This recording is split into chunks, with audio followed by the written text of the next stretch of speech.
देवी भागवत। देवी भागवत के अंतर्गत आप सुन रहे हैं भृगु ऋषि ने भगवान विष्णु को शाप दे दिया और उस शाप के प्रभाव से भगवान विष्णु को इस धराधाम में बार बार अवतरित होना पड़ा।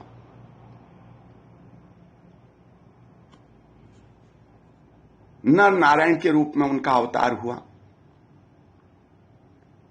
उस अवतार में उन्होंने लोभी इंद्र, काम पीड़ा से सभी को दुखी करने वाले कामदेव, इनके अहंकार का नाश किया। अब आप सुनेंगे भगवान नरसिंह अवतार के बारे में। हिरण्यकश्यप के 4 पुत्र थे। प्रहलाद जी सबसे छोटे थे, परंतु बुद्धि और ज्ञान में वो किसी से कम नहीं थे। घमंड उनमें बिल्कुल भी नहीं था। दुखों में भी वो घबराते नहीं थे। बड़ों का सम्मान, बराबरी वालों के साथ प्रेम भाव, गुरुजनों का आदर मान, सेवा और सभी के साथ नम्रता, ये उनके गुण थे। उन्होंने इंद्रिय, प्राण, शरीर और मन, ये सब उनके बस में थे। जन्म से असुर कुल में जन्म लिया था उन्होंने, लेकिन आसुरी संपत्ति का उनमें लेस भी नहीं था। बचपन से ही खेलकूद का कोई शौक नहीं, केवल भगवान का ध्यान करते थे। ध्यान में बैठ गए तो बैठ गए। सोचते थे मैं भगवान की गोद में बैठा हूं, वो मुझे घुमा रहे हैं, खिला रहे हैं, हंसा रहे हैं, सब कुछ वही कर रहे हैं। कभी कभी उनके मन में विचार उठते थे, अगर भगवान ने मुझे छोड़ दिया तो क्या होगा? अपने आप रोने बैठ जाते, चीखें भी निकल आती। जब थोड़ा बड़े होने लगे, 5-7 साल के, हिरण्यकश्यप ने उन्हें शिक्षा के लिए स्कूल में भेज दिया। स्कूल में प्रहलाद जी भी थे और भी दैत्यों के कई बालक थे। उन्हें राजनीति की, अर्थशास्त्र की सब पढ़ाइयां पढ़ाई जाती थी। जो पढ़ाया जाता था उसे तो प्रहलाद जी तुरंत याद कर लेते थे, लेकिन ध्यान उनका विष्णु भगवान की ओर रहता था। एक दिन हिरण्यकश्यप ने प्रहलाद को अपनी गोद में बुलाया, बड़े प्यार से पूछने लगे, बेटा तुम स्कूल जाते हो, तुमने क्या कुछ सीखा? कौन सी बात सबसे अच्छी लगती है, वो मुझे बतलाइए। तब प्रहलाद जी ने कहा, पिताजी इस संसार के प्राणी मैं और मेरे के झूठे झमेले में फंसे हैं। यह मेरा, लेकिन है किसी का कुछ नहीं। यह सारा संसार जो दृश्य है यह असत्य है। इस जगत के कारणभूत जगदीश्वर विष्णु भगवान ही इसके आधार हैं। हमें उन्हीं की शरण में जाना चाहिए। प्रहलाद जी के मुंह से यह बात सुनकर के दैत्य सेनापति खूब ठहाके से हंसने लगे। कहने लगे, दूसरों के बहकावे में बच्चों की बुद्धि बिगड़ जाती है। हिरण्यकश्यप सोचने लगा, जरूर अध्यापकों ने इसको कोई ऐसी शिक्षा दे दी जिससे इस बच्चे की बुद्धि बिगड़ गई है। कहीं न कहीं कोई न कोई ऐसा जरूर है जिसने इस बालक को विष्णु की ओर प्रेरित किया है। उसने तो गुरुजी को, जो अध्यापक थे, उनको फटकार लगाई, क्या तुम्हें मेरा भाई नहीं है? अध्यापक बेचारे भी क्या कर, 2 रोटी के लिए तो ये सब कुछ कर रहे हैं। उन्होंने हिरण्यकश्यप के डर से प्रहलाद को बहुत समझाया, कहा तुम्हारे पिताजी सबसे बलशाली हैं, वो दैत्यों के राजा हैं, सब उनके इशारे पर नाचते हैं, वो सभी के पूजनीय हैं, सब जितने भी उनके राज्य में हैं सब उन्हीं की स्तुति करते हैं, तुम्हें भी इन्हीं की बढ़ाई करनी चाहिए, पूजा करनी चाहिए। भविष्य में विष्णु का नाम मत लेना। गुरुजी ने तो बहुत डराया धमकाया प्रहलाद जी को और पढ़ाने बैठ गए। स्कूल में जाते जाते कई दिन हो गए। हिरण्यकश्यप ने एक दिन फिर प्रहलाद जी से पूछा, बेटा प्रहलाद, इतने दिनों में तुमने गुरुजी से जो अच्छी शिक्षा ली है उसमें से जो अच्छी बातें हैं हमें सुनाओ। प्रहलाद जी ने कहा, पिताजी, विष्णु भगवान की भक्ति 9 प्रकार की है। यदि भगवान के प्रति समर्पण के भाव हों, भक्ति की जाए तो मैं उसे बहुत उत्तम समझता हूं। प्रहलाद की यह बात सुनकर हिरण्यकश्यप के ओंठ फड़कने लगे। उन्हें इन अध्यापकों पर बड़ा गुस्सा आया। उन्होंने अध्यापक को बुलाया और डांटना शुरू कर दिया। अरे नीच ब्राह्मण, यह तेरी कैसी करतूत है? दुर्बुद्धि, तूने मेरी कुछ भी परवाह न करके इस बच्चे को कैसे शिक्षा दे दी? अवश्य ही तो हमारे शत्रुओं से मिला है, उनके आश्रित है। तेरे जैसे दुष्टों को जीने का कोई अधिकार नहीं है। हिरण्यकश्यप ने क्रोध में आकर के गुरुजी को, अध्यापक जी को एक तरफ झटका दिया और एक हाथ से प्रहलाद की बाजू पकड़ी और धरती पर पटक दिया। सामने उनके दैत्य भी खड़े थे बहुत से, और कहा, इस बालक को जितना मार सकते हो मारो। जिस विष्णु ने इसके चाचा को मारा है यह उसी की बड़ाई करता है, यह मेरा दुश्मन है, किसी भी उपाय से इसको मार डाल। जब हिरण्यकश्यप ने दैत्यों को इस प्रकार आज्ञा दी, तब तीखी दाढ़ वाले दैत्य हाथ में त्रिशूल लिए मारो काटो चिल्लाते हुए टूट पड़े प्रहलाद पर। किसी ने तलवार से मारा, किसी ने गदा से मारी, किसी ने लात घूंसे मारे। जब कुछ नहीं बिगड़ा तो जंजीरों से बांध दिया, धरती पर रगड़ा, रोटी पानी उसकी बंद कर दी।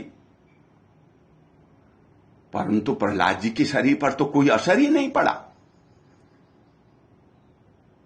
एक के बाद दूसरा उपाय किए जा रहे हैं दैत्य प्रहलाद को मारने के लिए। बड़े बड़े मत वाले हाथी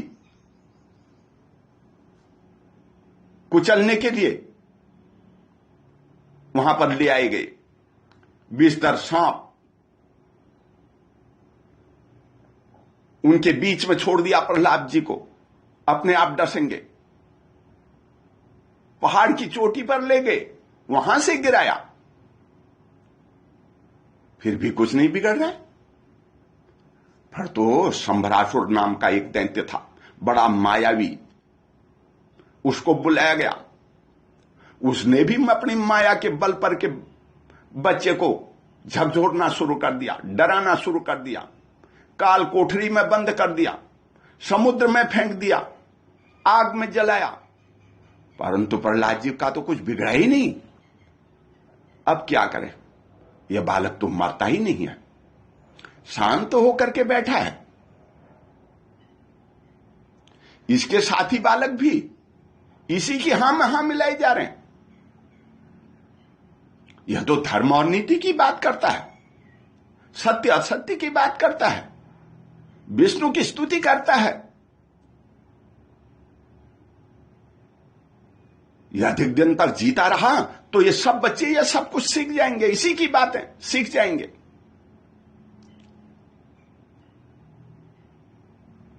उसने अपनी बहन होलिका को बुलाया। होलिका को वरदान प्राप्त था, यह कभी आग में जलेगी नहीं। दैत्य खूब लकड़ियां ले आए, चिता बनाई गई, आग लगाई गई, आग की लपटें उठने लगी। होलिका ने प्रहलाद को पकड़ा, अपनी गोद में रखा और आग में बैठ गई, धधकती आग में।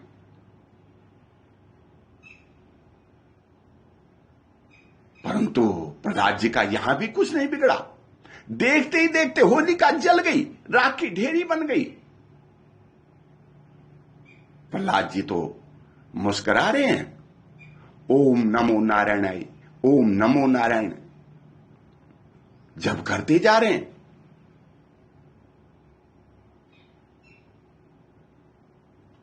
यह सब देख करके हिरण्यकश्यप तो आग बबूला हो गया, तलवार निकाल ली, बोला, रे मंदबुद्धि, तेरे बहकने की भी, तेरे जीने की भी हद हो गई। बेसिर पैर की बातें करते जा रहा है। अब तो लगता है तूने मेरे हाथों ही मरना है। जानता है मैं कौन हूं? इस जगत का स्वामी हूं मैं, हिरण्यकश्यप मेरा नाम है। 10 दिक्पाल मेरे भय से कांपते हैं। देखो तो तेरा यह जगदीश्वर कहां है। प्रहलाद जी ने नम्रतापूर्वक कहा, पिताजी, परमात्मा सर्वत्र है। हिरण्यकश्यप फिर गरजा, अच्छा वह सर्वत्र है तो इस खंबे में भी है क्या? तुझे दिखाई दे रहा है? प्रहलाद जी ने कहा, है इस खंबे। तब क्रोध के मारे हिरण्यकश्यप बोला, बकवास बंद कर। रे मूर्ख, मैं तेरा सिर अभी धड़ से अलग कर देता हूं। इतना कह करके हिरण्यकश्यप ने तो प्रहलाद की गर्दन पर तलवार मार दी, लात घूंसे मारने लगा और लेकर के बांध दिया खंबे से और फिर लात घूंसे मारने लगा। उसी समय उस खंबे से एक बड़ा भयंकर शब्द हुआ, गूंज से ब्रह्मांड फटने लगा, धरती हिलने लगी। अपूर्व शब्द को सुनकर के सब कांपने लगे, घबराहट हो गई, कुछ दिखाई नहीं दे रहा है। तभी बड़ा ही विचित्र रूप धारण करके भगवान प्रकट हो गए खंबे से। वह रूप न तो आज तक किसी ने देखा था।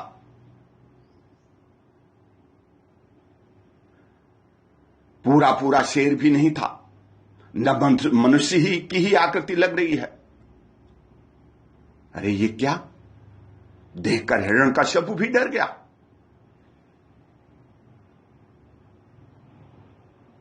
न यह मनुष्य है, न पशु है, नरसिंह के रूप में कौन सा अलौकिक जीव है?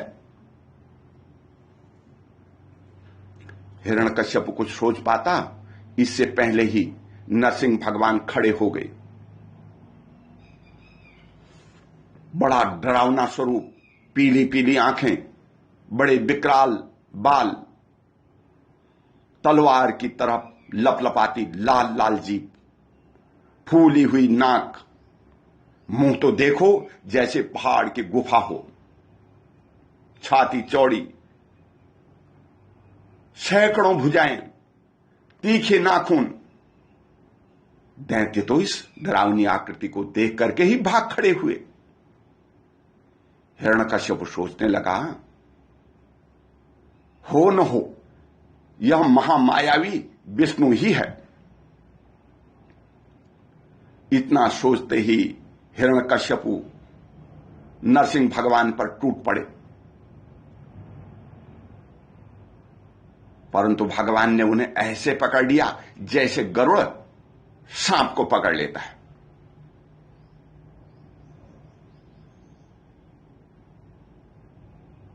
नरसिंह भगवान ने गदा सहित दैत्य को पकड़ लिया अपने पंजों से। छूटने के लिए छटपटा रहा है हिरण्यकश्यपु। इतने में ही भगवान ने तीखे नाखून हिरण्यकश्यपु की छाती पर लगाए और कलेजा चीर करके बाहर निकाल दिया, उसे जमीन पर पटक दिया। देखते ही देखते कई दैत्य और प्रकट हो आए हिरण्यकश्यपु की मदद में। भगवान पर प्रहार करने लगे। भगवान ने अपनी अनेकों भुजाएं फैलाई और तीखे नाखूनों से सभी को मसल डाला। आकाश में खड़े देवी देवता भी ये सब कुछ देख रहे हैं, दैत्य भी देख रहे हैं। इतने में ही देवी देवताओं ने तो पुष्प बरसाने शुरू कर दिए। हिरण्यकश्यपु मारा गया। देवता स्तुति करने लगे, हे प्रभु, जिस दैत्य ने इतना हाहाकार मचाया था, धर्म को हानि पहुंचा रहा था, साधुओं को, संतों को, ब्राह्मणों को, स्त्रियों को मार डालता था, इसने अपने बच्चे को भी नहीं छोड़ा, उसको ही मारने पर तुला था। यह बड़ा पापी अब आपके हाथों मारा गया। आप धन्य हैं प्रभु, आपको हम सब नमस्कार करते हैं।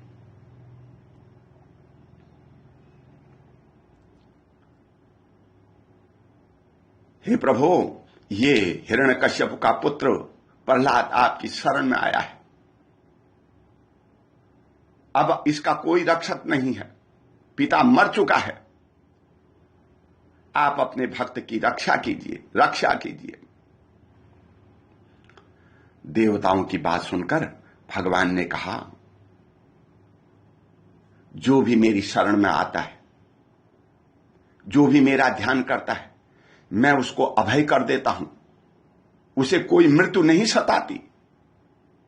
कोई काल ऐसा नहीं जो मेरे भक्त को आघात पहुंचाए।